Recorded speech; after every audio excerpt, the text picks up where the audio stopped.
Praise the lord. ఈ దినము కొరకు సిద్ధపరచబడిన దేవుని వాక్యము యోహాను సువార్త 10వ అధ్యాయము 11వ వచనం. నేను గొర్రెలకు మంచి కాపరిని, మంచి కాపరి గొర్రెల కొరకు తన ప్రాణము పెట్టును.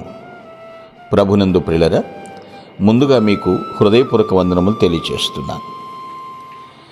ప్రభువు తన యొక్క స్థానమేమిటో, తన పిల్లల స్థానమేమిటో సవివరంగా మనకి తెలియచేస్తూ ఉన్నాడు. తను కాపరిగా, మనము గొర్రెలుగా భావించినప్పుడు మనము గ్రహించవలసిన సత్యం ఏమిటంటే ఆయన మంచి కాపరి. క్రైస్తవ జీవితానికి సంబంధించిన వాస్తవం ఏమిటంటే మంచి కాపరి అయినటువంటి ప్రభువు మన జీవితంలో ప్రతి చిన్న విషయంలోనూ పెద్ద విషయంలోనూ కూడా చాలా సన్నిహితంగా పాల్గొంటాడు, చాలా సృజనాత్మకంగా పాల్గొంటాడు. ఆయన ఈ సన్నిహిత సంబంధాన్ని అర్థం చేసుకున్నవారు ఆనందిస్తారు.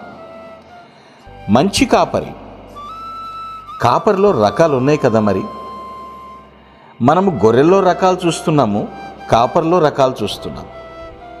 అయితే ప్రభు అయినటువంటి దేవుడు ఎలాంటి కాపరో ఇక్కడ తెలియచేస్తున్నాడు.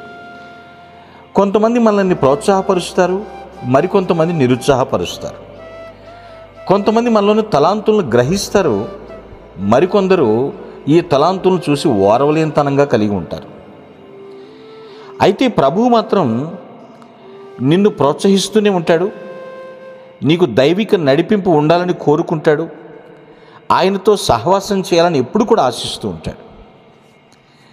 ఎవరైతే దేవుని కాపరత్వం కింద గొర్రెలుగా బ్రతకాలని ఇష్టపడుతూ ఉంటారో వారు సరైన ట్రాక్లో ఉంటారండి. ఎప్పటికీ కూడా దారి తప్పిపోరు. ఎందుకంటే మనల్ని నడిపిస్తున్న కాపరి మంచి కాపరి. ఆయనలో మంచి తప్ప మరేది లేదు. ఆ మంచినే పంచి ఇస్తున్నాడు మనకి. మంచి ప్రోత్సాహకం మాత్రమే ఇవ్వటం కాదండి, మనల్ని మంచి మనుషులుగా కూడా తీరుస్తాడు. ఆ దారి ఇరుకు మార్గమైనా చక్కగా నడిపిస్తాడు. ఎందుకు ఆయన మంచి కాపరిని మనం ఎన్నిసార్లు చెప్పుకుంటున్నామంటే మంచి కాపరిని ఊరకనే చెప్పట్లేదండి, తన గొర్రెల కొరకు ప్రాణమిచ్చాడు. ప్రాణమిచ్చిన కాపరి. సాధారణంగా గొర్రెలను దొడ్డిలో పెట్టిన తర్వాత ఆ దొడ్డికి గేటు వేసి మరలా అడ్డంగా పడుకుంటాడు కాపరి.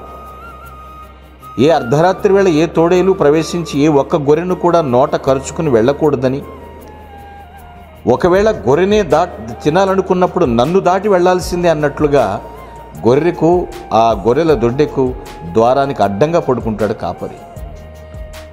పాపమునకు వచ్చినటువంటి శిక్షను మనము భరించకుండా తను తీసుకున్నాడు. మన కొరకు ప్రాణమిచ్చిన గొప్ప కాపరి ఆయన. ఆయనతో మనకు సన్నిహిత సంబంధాలు ఎలా ఉన్నాయి, సంబంధ బాంధవ్యాలు ఎలా నెరుపుతూ ఉన్నాం మనం. దేవుని గురించి తెలుసుకుంటాం మంచిదే, మరి జీవితంలో ఉన్నతమైనటువంటి స్థానానికి వెళుతున్నామా, ఆయన సన్నిధిలో ఆనందిస్తున్నామా?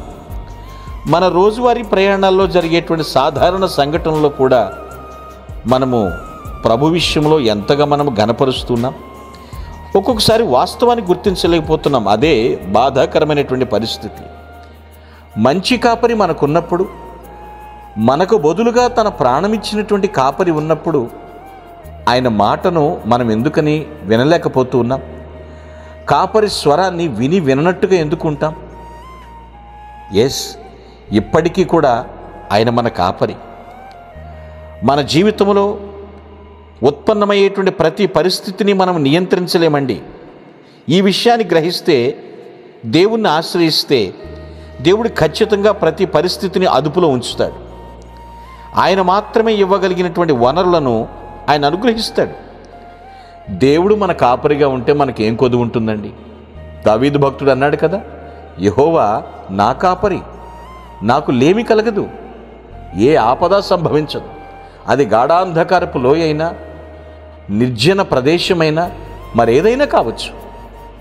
ఆయన మన కాపరి, మంచి కాపరి, మన కొరకు ప్రాణమిచ్చిన కాపరి, ప్రాణప్రదాత ఆయన. ఆ కాపరి నడుస్తూ ఆనందిస్తూ మునుముందుకు సాగిపోవుదుముగాక. ఆమేన్. Praise the Lord. ప్రభు నామమున మీ అందరికీ వందనములు.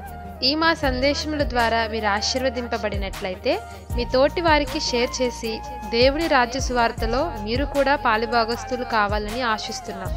మొదటిసారిగా ఈ ఛానల్ను చూస్తున్నట్లయితే మా ఛానల్ను సబ్స్క్రైబ్ చేయండి. వీడియోలు నోటిఫికేషన్ రూపంలో పొందుటకు బెల్ బటన్ని ప్రెస్ చేయండి. God bless you.